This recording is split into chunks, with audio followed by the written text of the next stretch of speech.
Today on If Passports Could Talk, we sit down with American-born Lonnie Johnson. Lonnie was rooted in Minnesota, grounded by wide skies and steady winters, until senior year of college when he traded familiar snow for the unknown Alps. That leap to Austria cracked his world wide open and launched a lifelong adventure. This is the story of how leaving home can lead you straight to yourself. I was born in 1952 in Minneapolis, Minnesota, what is now called a first-ring suburb of the four rings of suburbs in Minneapolis. My father was a dentist from Pine City, Minnesota. My mother was a working-class girl from St. Paul. I had 5 brothers and grew up in a neighborhood sort of typical for the post-war years. Lots of big families. There were 30 kids in our neighborhood. I spent a lot of time running around outside unsupervised. Went to local grade schools. It was the 50s. I didn't know it was conservative, and I didn't know that we were living in Sparta. But looking back now, it was, on the one hand, a wonderful time, but at the same time, kind of severe. I didn't recognize that until much later in my life. It was severe because it was the 50s. People were very, very conservative. I was raised in a pre-Vatican II Roman Catholic family with a lot of doctrine. There were a lot of kids. My dad had a mortgage on his house, mortgage on his dental practice.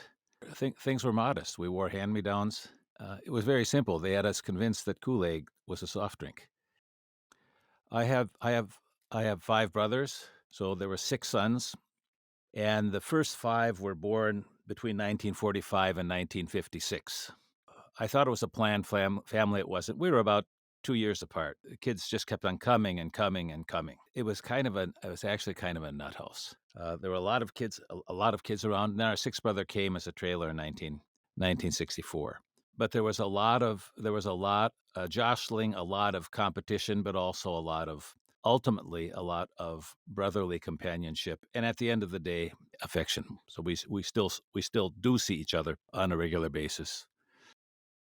I had a conventional education for someone with my family background. I went to a public grade school not too far from our house, and then attended a Roman Catholic grade school, grades 5 through 8. That was important to my parents, who wanted their kids raised in institutions that could transmit a certain set of values. And both of my parents were devout Catholics, especially my father, who was a convert from Methodism. I also went on to attend a Catholic boys' high school in St. Louis Park, Minnesota, the next community over, called Benilde St. Margaret's. So we were raised with a lot of structure, confraternity of Christian doctrine, introduction to Scripture. That was sort of part and parcel of the educational agenda. One of the interesting things about my childhood was that we grew up in a neighborhood full of big families. All of my brothers and I had kids in the neighborhood who were our age. When we came home from school, our mother said, "Go outside and play." And that's what we did, which included sub-zero weather in the winter in Minnesota. And the wonderful thing is it was unstructured, and we did play. We played a lot of sports. It was no problem getting two baseball teams together. Playing war was a big thing in the 50s. So we reenacted all of the major campaigns of World War II in the undeveloped regions in the neighborhood. There were some woods there. There was a swamp there. So it's kind of like growing up in the wild. But I look back on those childhood years of great freedom. My parents didn't have the vaguest idea what helicopter parenting was. They just wanted us home for dinner by 6. In the orderly classrooms of a Catholic school in the late 1960s in a suburban Minnesota, Lonnie Johnson's early education was shaped by discipline, thoughtful inquiry, and a deep seriousness about ideas. These formative years instilled in him both structure and imagination, creating an ideal environment for intellectual growth. The interesting thing about attending Roman Catholic schools, and I think Catholic education in general, is it was informed by the Counter-Reformation. That might seem like a stretch, but that means people took ideas really seriously. This is something that actually started at a very, very young age with catechism and learning how moral reasoning works. It was actually sort of an Aristotelian or a Thomist training in moral reasoning. We didn't know it at that time, but that's what it was. People who taught at Catholic schools, in particular Benilde High School, They taught there because they considered their teaching to be their vocation. There were Christian brothers at that time at Benilde, but also the lay teachers at these Catholic institutions took the vocation of teaching very, very seriously. The idea was to raise young Christian men, and the important men you had in your life were your fathers, your priests, your coaches, and your teachers. I had one teacher in particular who was exceptionally important for me in terms of my further development. His name was Jim Ryan. He was a teacher of English and an unusual man. His father had been a dentist and died of X-ray radiation because they didn't know about X-ray radiation. And as a result of that, Ryan had a deformed left hand. His fingernails were on his knuckles, so his unkind nickname was Stubber Ryan. He loved the humanities, and he passed that love of the humanities on to us as high school students. And doing that with a group of 16-year-old guys on a warm spring day is not an easy thing to do. And at that time, there was a specific canon of things you did in high school. You did a number of Shakespearean comedies, tragedies, histories. There was a certain body of poetry that you read, certain short stories and that type of thing. And he really transmitted the excitement that went along with literature and interested me in ideas. So my interest in the humanities was awoken in an improbable place, that's suburban Minneapolis, in the mid-'60s. That was perhaps he was the most important teacher that I had in my formative years. After I graduated from high school, I went out of my way to get to know Jim Ryan. He was a rather distant and serious kind of guy, and he always called his students by their last name. So he called me Johnson, Riley, Trumbley. He was very, very businesslike in the classroom, and he said the job was to get us a decent high school education. That was our work certificate, and if we were fortunate, we could go on and get a university education. So it was really a college preparatory type of thing. But after I started college, I saw him on a regular basis, whenever I was in Minneapolis until his death. With acceptance letters arriving in the mail, dreams of campus life were overshadowed by the looming threat of the draft. The Vietnam War cast an anxious cloud over every decision, turning hopeful anticipation into uncertainty, and leaving his once clear path forward suddenly obscured by fear and doubt. My senior year of high school was 1970. The Vietnam War was still in full swing. They had introduced the lottery. My lottery number was 52, which meant I would be drafted if I did not apply for a student deferment. And I was the last birth year of young men who could apply for a student deferment, which had been deemed unconstitutional by the Supreme Court. So I took a deep breath and applied for that student deferment after I enrolled in school. My senior year, my mother in particular, who was an English teacher, was valedictorian of her class at Monroe High School in St. Paul, Minnesota, received a scholarship as a working class girl to go to St. Catherine's College. She was very interested in education and encouraged me to look at schools out of town. That is, not only out of town, but out of state. She said, look at Marquette, look at Creighton in Omaha, look at the University of Chicago. I wasn't intelligent enough to pay attention to her good advice and applied to the University of Minnesota and to St. John's University, a small Benedictine college in Minnesota as well. I was accepted to both and decided to go to St. John's University. There were also many members of my class from Benilde High School attended Catholic institutions in Minnesota, either St. John's or St. Thomas in St. Paul. When I was young, there were two rituals of transition. The first was going away to school. And my parents were adamant about us going away to school. Even if we were to go to school in Minneapolis, they didn't want us living at home. They wanted us to live on campus. So you really, really left home for the first time when you went away to college. And I can remember how anxious and I was when my parents dropped me off at St. John's University for my freshman year. When I look back at my college education, I find it kind of unusual that I went to a single-sex high school and then decided to go to a single-sex Catholic university.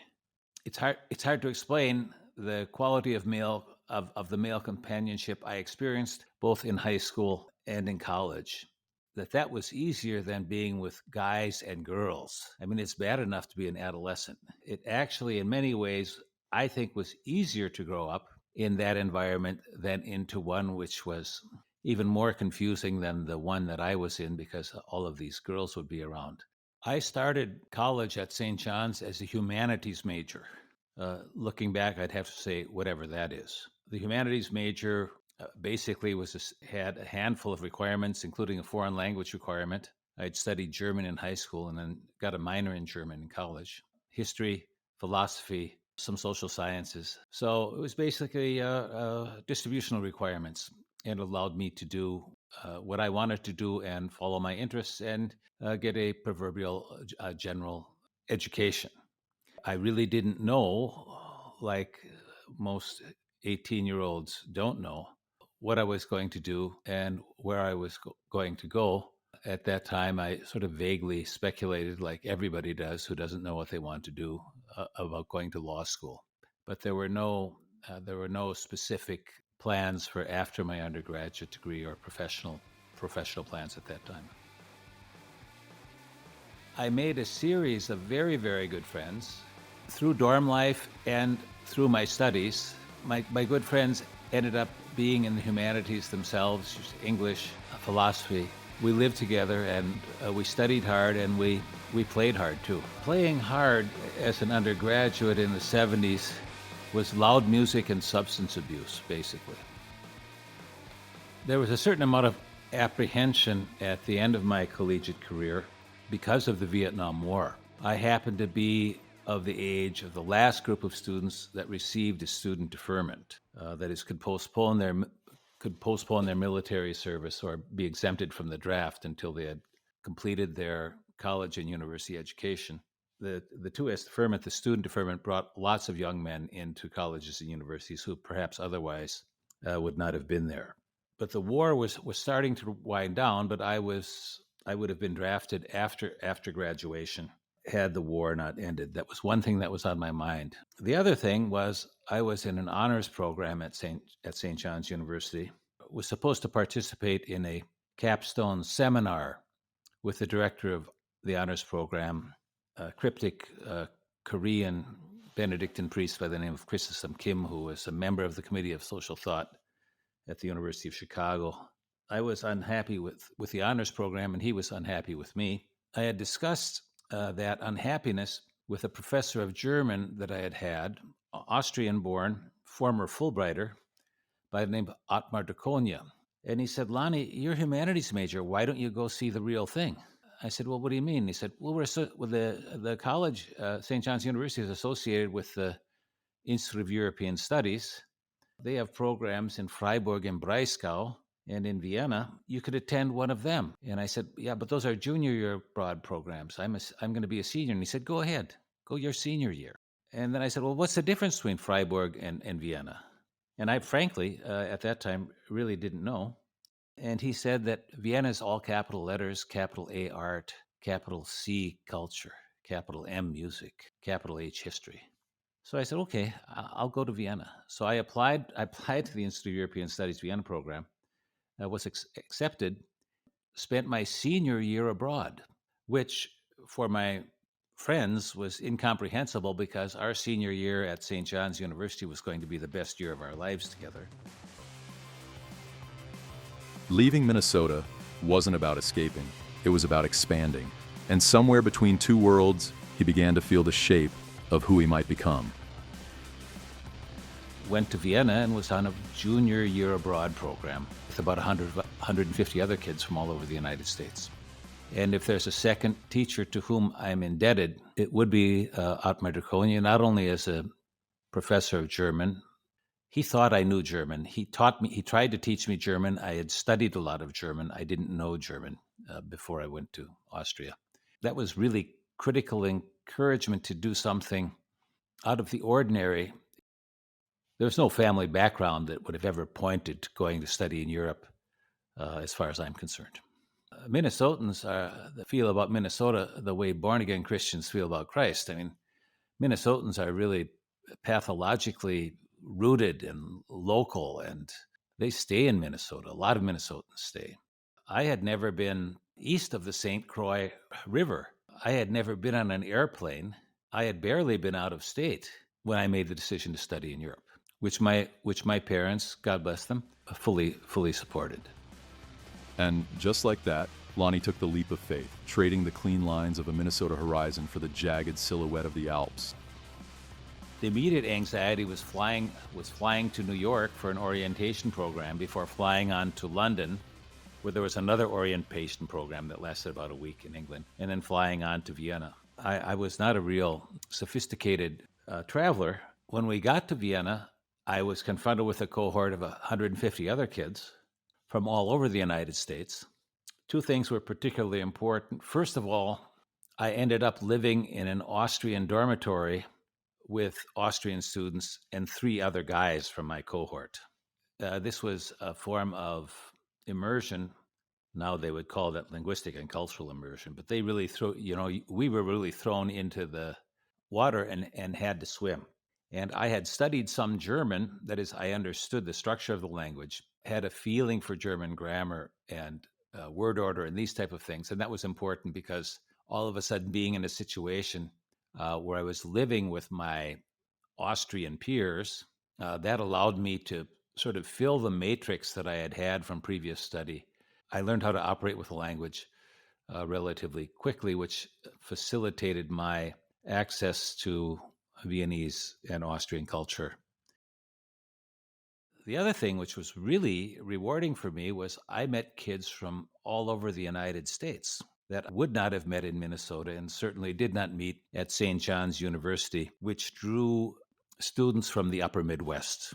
So Minnesota, North, South Dakota, Iowa, Wisconsin. It was basically had a strong regional presence, but it did not have a national student body.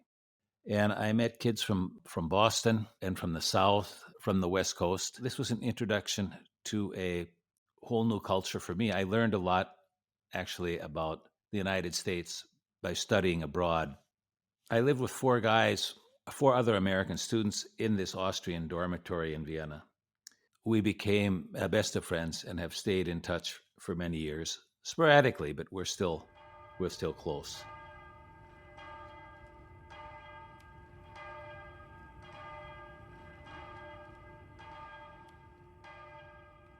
At the Institute of European Studies, there was a dean of students there, one of the co-founders of the institute, by the name of Clarence Giese, who was very conscientious about mentoring students in general and challenging them. Certainly the most important teacher I had there was Michael Benedict, who became a professor of philosophy at the University of Vienna, was really an inspired teacher. Eventually, I decided to do a doctorate in philosophy at the University of Vienna under his supervision. That wasn't part of the plan. That was not part of the original intention. But after my first year in Vienna, I graduated by accident in absentia from St. John's University. For the second year, I received a scholarship from the Institute of European Studies to be a student assistant, which facilitated my enrollment at the University of Vienna as a philosophy student. And it was in that second year in Vienna, that I also met my future wife. So there were two decisions I made in that second year, or there were 2 experiences or 2 encounters that determined my further life path. The first was the Michael Benedict who occupied my mind, and the second was the encounter with Monika Schoenstedt, who occupied my heart. It was an improbable match and an improbable relationship when it started. In the long run, things have worked out very, very well for us.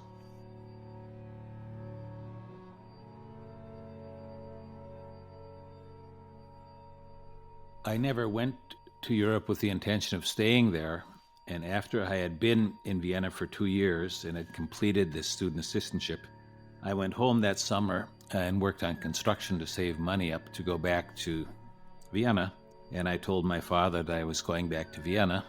And he said, well, have a good time. I was on my own at the age of of 22 and went back to Vienna, basically slummed it for a while. I then applied for a teaching assistantship position in a program called the U.S. Teaching Assistantship Program, funded by the Austrian Ministry of Education, that was administered by the Fulbright Commission at that time, not as a Fulbright grant, but as part of the Fulbright mandate. I taught school for 2 years. I taught school the first year in Wiener Neustadt, which is about 50 kilometers southwest of Vienna, in a public school in Wiener Neustadt, and in a boarding school outside of Wiener Neustadt, Privatgymnasium der Redemptoristen in Katzelsdorf. Very, very small Catholic institution. The second year, I moved to Vienna and taught at 2 different public schools in the 15th district. One very, very conservative school, and the other was sort of left liberal, social democratic. The interesting thing about moving to Vienna and staying, I never really made a conscious decision to stay there. One thing led to another. And of course, the critical decision you make is to get married. To be perfectly frank, my mother in particular was initially not enthusiastic about the idea of marrying this Viennese girl. And the unusual thing about our marriage and our relationship is that usually when women marry men from a foreign culture, they follow the men into their culture. It's called the war bride principle. You marry and then you follow the man wherever they go, or you socialize primarily into the male culture. This was not the case in our relationship and in our marriage. We also never had, at the beginning of our relationship, or really even subsequently, we never had the important conversation on where we're going to live. And this is very, very interesting in cross-cultural relationships. Sometimes the Americans want to live overseas and the non-Americans want to live in the United States. Or other times the Americans will want to go home and the foreign partners will want to stay in their culture and country of origin. So there's a lot of extra material for conflict in cross-cultural relationships in many, many ways. We had 1 and then 2 boys, and they were born in 81 and 84. I was there, she was there, we were both working. We had 1 kid, we had 2 kids. The Austrian social welfare system is a good place to be on a non-for-profit, which means low income, with a growing family. So we stayed, and actually are very, very happy that we did. Loneliness clarifies what connection really means. Wonder reveals how curious you can be. In the hush between language difference, you hear your own voice, unfiltered, unmistakably yours. And say the interesting thing about international education, or the opportunity to live and work in a foreign culture, that it provides you with a perspective on your own culture, where you come, and yourself. That is, what you are confronted with immediately in a foreign culture isn't so much that foreign culture as it is the fact that you are different. So sorting through that sense of difference gave me a real appreciation of where I came from, how I was rooted in specific family and regional traditions. So one of the consequences of living and studying and living abroad was that it consolidated my sense of rootedness as a Minnesotan. I wouldn't even say as an American. Yeah?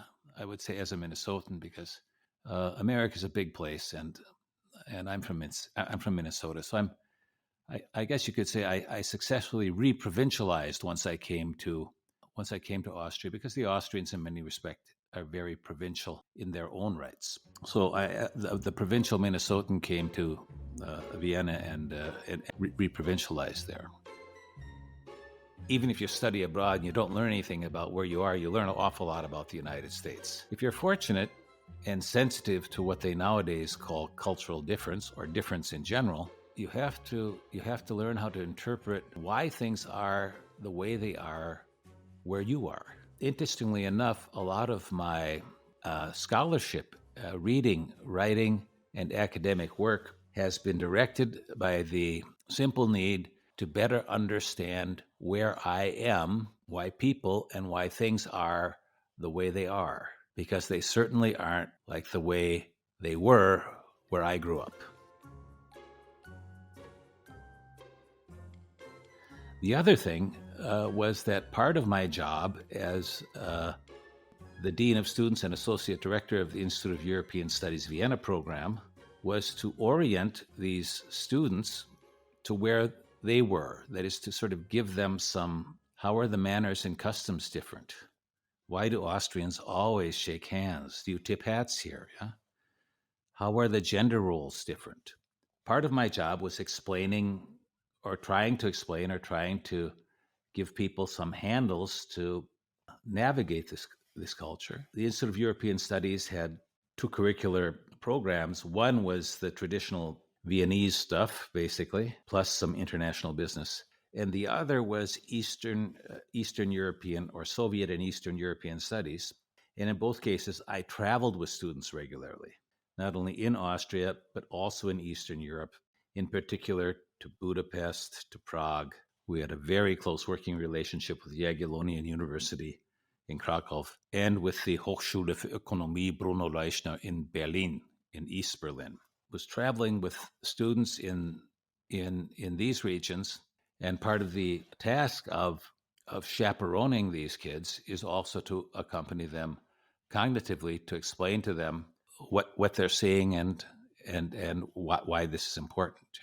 My intellectual life was informed by my professional life, which informed my intellectual life. So that was a very, very fortuitous combination to be on this seam of Austrian and American culture with Austrians, but also to be on the seam between East and West. It is that informed my writing and scholarship in the long run.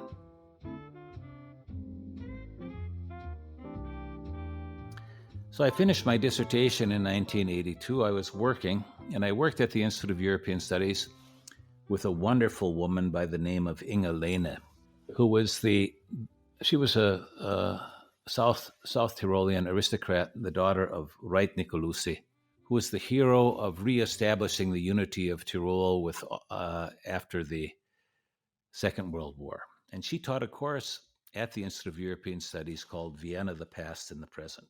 And Inge came up with the idea of writing a book which could be used as a textbook for the course that she taught, but also as a primer to the history of Vienna in English, which did not exist at that time. She approached me and asked me to help her write that because she said, first of all, although she had a doctorate in English from the University of Innsbruck, she didn't feel that her English was good enough. But she also said, I'm older than you are. She was as old as my parents. And I'm more conservative than you are. She was an aristocrat. And she didn't feel that she could deal objectively with contemporary Austrian history, which for her meant anything after 1918. What we did is we co-authored this book. Inge wrote the chapters up to 1918, drafted them, then we reworked them together. And I wrote the chapters after 1918, including Red Vienna, the National Socialist period, the occupation, which were part of her immediate lived experience and biography. We reworked those together in a process of bickering and butting heads. But it was congenial in the end. And the wonderful thing is collaboration also ends poorly. This collaboration ended very, very well with a book called Vienna, the Past in the Present, which appeared, the subtitle was A Historical Survey, which appeared in 1985. There were many things in that book, or there were many things that were edited out of that book or bracketed out of that book that didn't deal with Vienna, but also were noteworthy.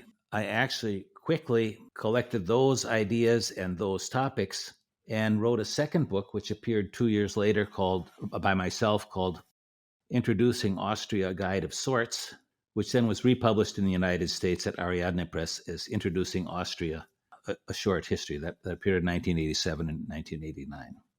I moved from writing about Vienna to writing about Austria, and became especially interested in Austrian contemporary history. After finishing the book on Austria, in light of my travels in East Central Europe and the collaborative relationships the Institute of European Studies had with Polish and Hungarian, East German institutions in particular, I started working on a book about Central Europe, which was an old concept, but a new concept and a controversial concept at that time, because it was advanced by intellectuals and dissidents, not thinking of Europe in terms of Eastern Europe and Western Europe, but thinking of Europe in terms of Central Europe, that is a region that is in the middle, that culturally and historically distinguished itself from both the East and the West. Milan Kundera came up with the most famous definition of Central Europe by saying it was culturally in the West and politically in the East.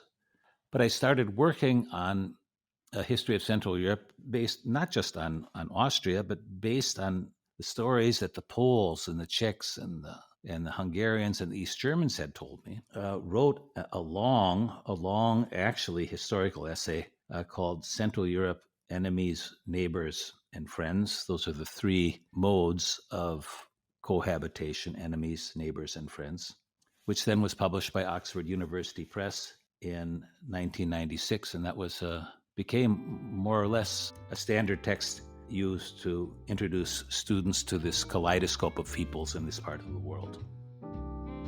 Lonnie's breakthroughs may have been born at the typewriter, but his real test came at the dinner table, where deadlines, commitments, and bedtime stories all jockeyed for space. Having a full-time job, which always was 40 hours plus, there were always a lot of extracurricular activities and that type of events. We were a young family. We had 2 children. So the days went until 9 in the evening, and if you wanted to get any work done, you did that at night later, or sometimes Sunday afternoons or that type of thing. My wife facilitated my writing in many respects, and I'm indebted to her for that. Having 2 kids and starting to write and also do some additional research, that is to publish an occasional article and that type of thing, parallel to working, it was a demanding schedule.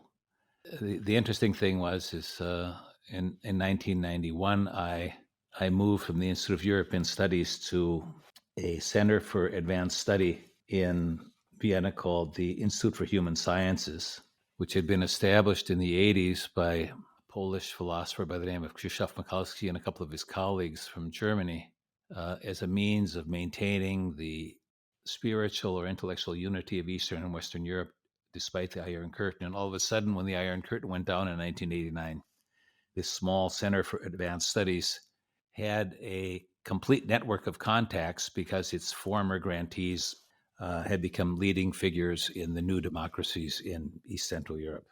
I worked there for 3 years. That was also demanding. Yeah, long days, family in the evening, and then writing at night. Money associated with my particular position at the Institute for Human Sciences was foundation money that evaporated after 3 years, and I transitioned to an Austrian organization now called the Austrian Agency for International Education and Cooperation. At that time, it was called the Austrian Academic Exchange Service. This was in the mid-90s, just before Austria joined the European Union. So it was an important moment in Austrian institutional history, which meant, both literally and figuratively, abandoning Austrian neutrality as a institutional practice. And people tend to forget that one of the consequences of Austrian neutrality in the post-war period was that it contributed to the provincialism of Austria.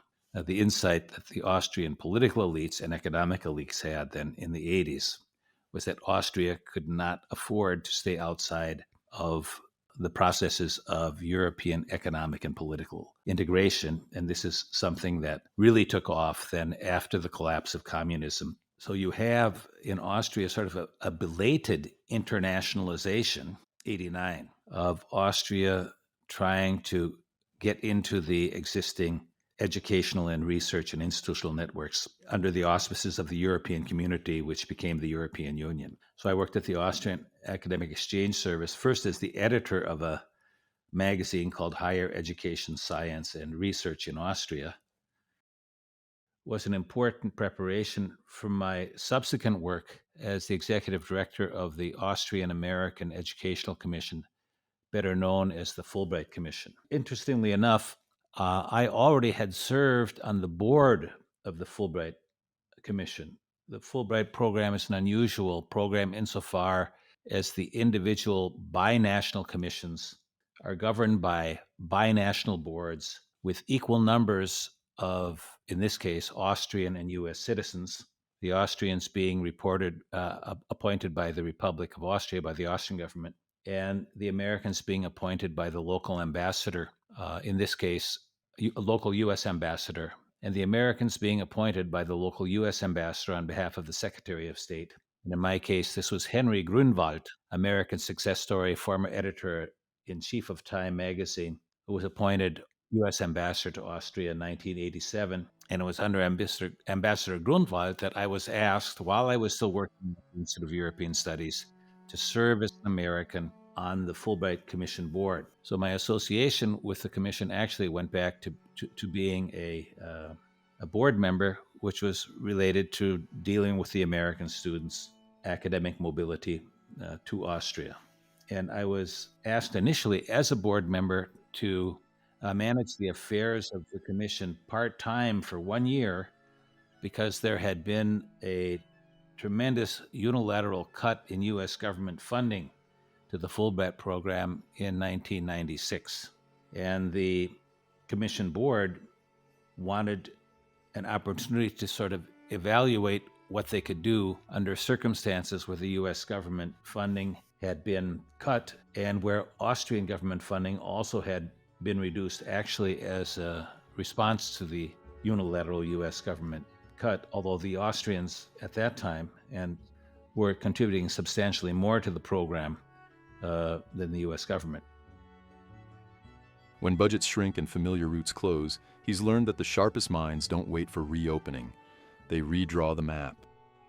Fulbright program under these less than optimal budgetary commissions, I suggested to the board that they either hire a part-time director or that they hire a full-time director to engage in a period of program development, which would be based on establishing new institutional partnerships and raising third-party funds. And the board asked me to concurred with the latter and gave me a 3-year contract to try to get the Fulbright program, the binational program, back on track.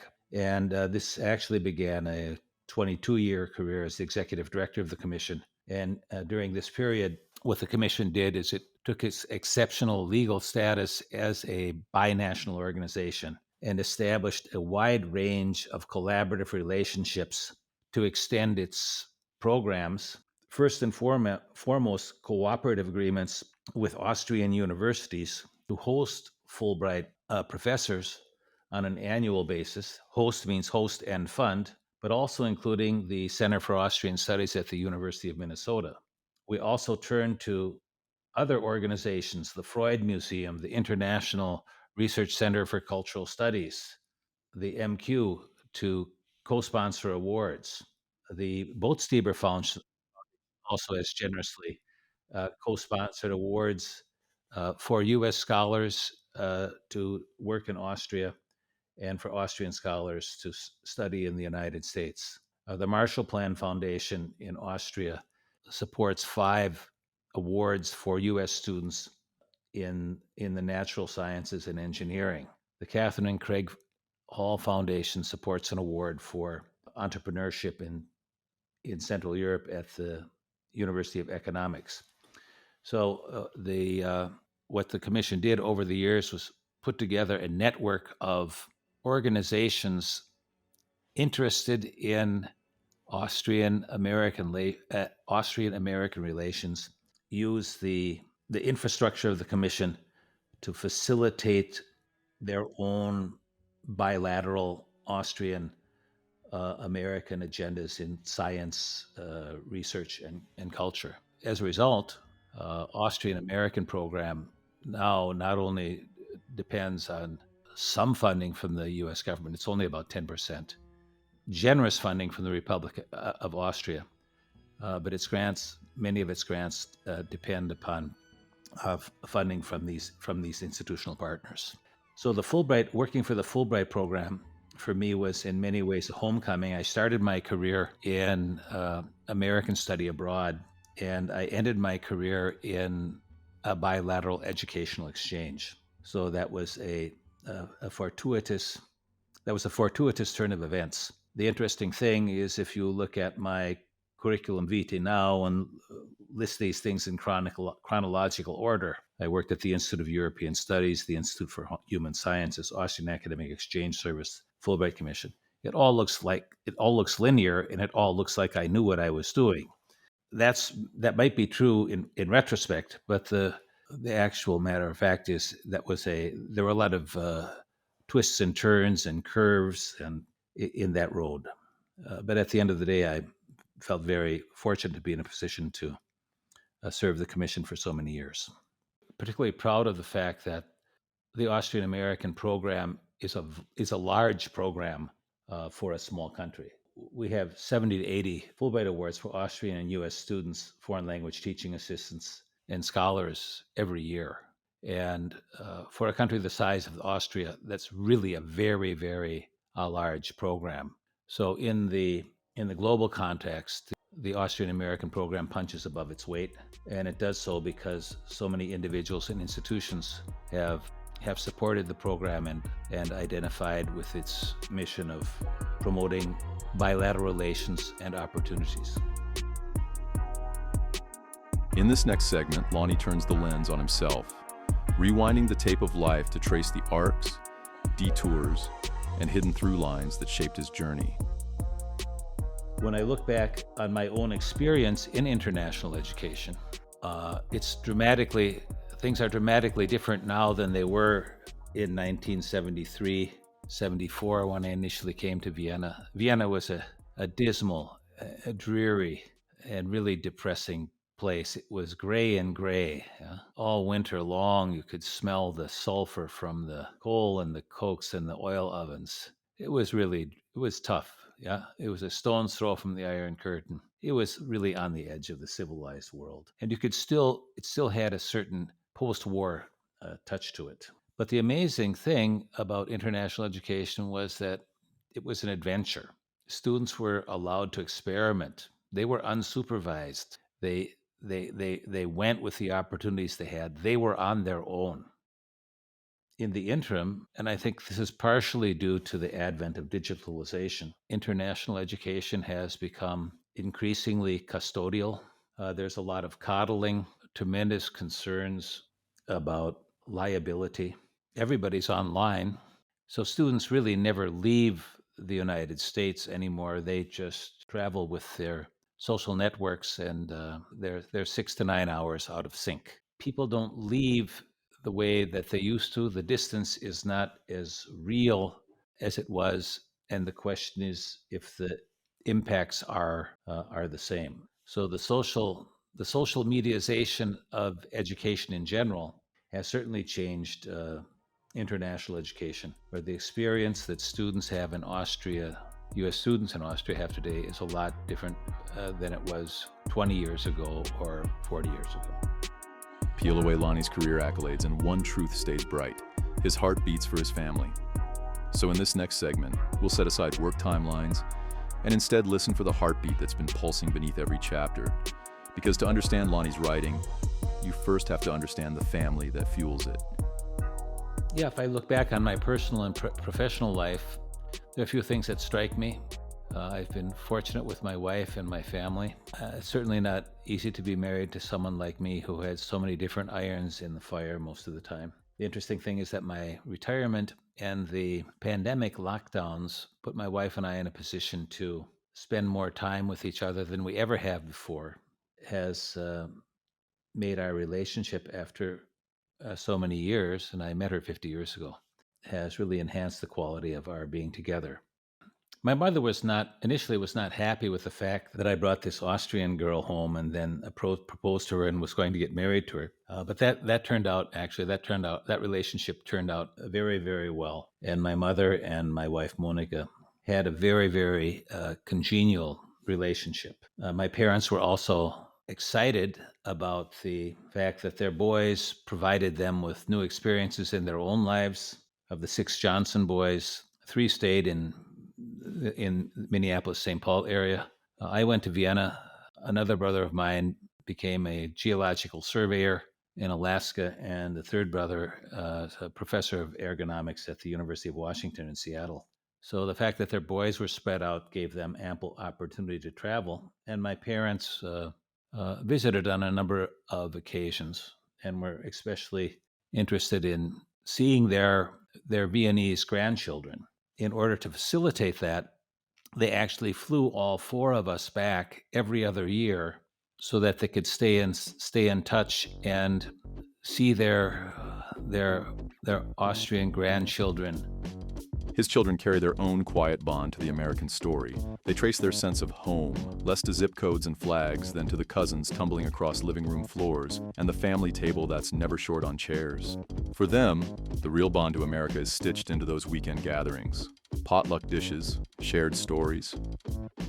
Who were socialized a little bit differently than I think their American cousins. But our boys really appreciated this opportunity to be in the United States, and that went far beyond watching cartoons in the morning and having breakfast cereal or going to Target shopping.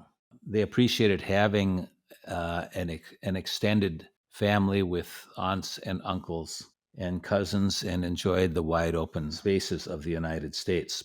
I tried to raise the boys with an appreciation for, I guess you could call that a Midwestern set of values. Wanted to raise them bilingually too. When we brought Dennis, our firstborn, home from the hospital, I spoke English with him, and my wife found that unusual because the language of our relationship was German. And I simply said, well, my dad never spoke German with me. When you have children, you relive the language of your own childhood with songs and rhymes and all sorts of other details that you don't readily recall until you have a small child. But I spoke English with the boys until they were probably 10, and then I gave up, simply because it got too complicated, and they always responded in German unless we were in the United States. The important thing was that when they were in the States, they could communicate with my parents, their cousins. My eldest son maintains that the neuro-linguistic programming that he received as a child facilitated his ability to learn foreign languages. And he finished a degree in Tibetan and Buddhist studies and learned Tibetan and Sanskrit, so that might be true. But when you ask the boys how they looked at their parents and their cultural heritages, our youngest son, Oliver, when he was a child, once said, my father comes from America and my mother comes from the Second World War, and maintained that when he thought about her childhood, it was only in black and white pictures. So I think that's probably the most accurate description of both my socialization and the socialization of my wife. She was actually a child of the Second World War in so many ways. I was a child of the United States in the 50s, which was a much different place. Some visions aren't meant to bloom in our own season. They're seeds we bury for the next set of hands to tend. Sometimes the chapter we write today doesn't resolve until our children or their children. Trying to raise our boys bilingually initially did not appear to be a success, but ultimately turned out to be one, or to be two, actually. Dennis has a greater facility in writing English than he does German. Oliver attended then a bilingual school. Both of the boys are are really bilingual now. Dennis raised his daughter speaking English to her. His daughter Louisa, she's 20 now, and Oliver, we have a grandson, Leonas, who's 3. He's speaking English to Leonas, so they're trying to pass that on. The books that we read with the children were bicultural. I read all of the Dr. Seuss books with the boys, starting with The Cat in the Hat, The Sun Did Not Shine, It Was Too Wet to Play. But Monica also read the standard children's books and rhymes with the boys as well. So in that sense, they have 2 different points of reference. My wife was a child of the Second World War, or one could even say a child of the Third Reich, and I was a child of post-war America. Those are 2 dramatically different places. Her first memory is of being in a child transport from Vienna to Luxembourg that was organized by the Catholic Relief Agency. She was 4 years old, and had she stayed in Vienna as a child, there would be a good chance that she starved to death. So she spent a year away from home, and when she came back, her parents barely recognized her because she had gained so much weight. And a memory of hers was seeing America, or going to a place where American GIs were dispersing nourishment for kids under the age of 12, and that consisted of evaporated milk with raisins in it. And to this day, she ate them then, but to this day, she doesn't like them now. When I graduated from college and started my graduate studies, the concept of career planning had not yet been invented. I don't know if it's possible to plan a career. I certainly didn't plan mine, although in retrospect, it looks like I knew what I was doing all of the time. But the big changes, each change I made was important. I learned in every new job I had. I certainly did not have a grand plan, career goal in mind. I think anybody, as they grow into their professional career, has to learn how to take opportunities and make opportunities, and has to have opportunities. And I feel, in that sense, that I was fortunate, and I went with the opportunities that I was given. But I don't think they were waiting for me, and I don't think any of that was predestined in any shape, manner, or form. Being an American who has spent most of his adult life overseas, that is over 50 years, and I'm a dual national now. I'm an Austrian citizen and American citizen as well. The unusual thing is, regardless of which way you're going back home. And in German, there's a distinction between Heimat, that is, that's where you're rooted, that's where you're from, that's your home with a capital H, and Daheim. Daheim is where you're at home. When I look at myself, I would still say in many ways my Heimat, that is my primary sense of place, my identity is not American, it's rooted in Minnesota. I'm at home here and have been at home here. I'm glad to be here. Interestingly enough, I was born and raised in one house at 221 Paisley Lane in Golden Valley, Minnesota until I left college. I have lived in one apartment with my wife since 1975, Neustiftgasse 7 in the 7th district of Vienna. In this respect, was provincial and have re-provincialized, I guess. Thank you for listening to this episode of If Passports Could Talk. To learn more about today's guest, Lonnie Johnson, please visit our show notes. The Botstieber Institute for Austrian-American Studies promotes an understanding of the historic relationship between the United States and Austria.